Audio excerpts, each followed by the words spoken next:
جویریہ نے بیان کیا ان سے نافع نے ان سے حضرت عبداللہ بن عمر رضی اللہ عنہ نے کہ حضرت عمر رضی اللہ عنہ نے ریشمی دھاریوں والا ایک جوڑا فروخت ہوتے دیکھا تو عرض کیا، یا رسول اللہ صلی اللہ علیہ وسلم، بہتر ہے کہ آپ اسے خرید لیں اور وفود سے ملاقات کے وقت اور جمعے کے دن اسے زیب تن کیا کریں۔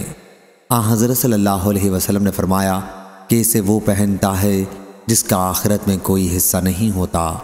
اس کے بعد حضور اکرم صلی اللہ علیہ وسلم نے خود حضرت عمر رضی اللہ عنہ کے پاس ریشم کی دھاریوں والا ایک جوڑا حلہ بھیجا ہدیے کے طور پر۔ حضرت عمر رضی اللہ عنہ نے عرض کیا، آپ نے مجھے یہ جوڑا حلہ عنایت فرمایا ہے، حالانکہ میں خود آپ سے اس کے بارے میں وہ بات سن چکا ہوں جو آپ نے فرمائی تھی۔ آپ نے فرمایا کہ میں نے تمہیں یہ کپڑا اس لیے دیا ہے کہ تم اسے بیچ دو یا عورتوں وغیرہ میں سے کسی کو پہنا دو۔ صحیح بخاری حدیث نمبر 5841۔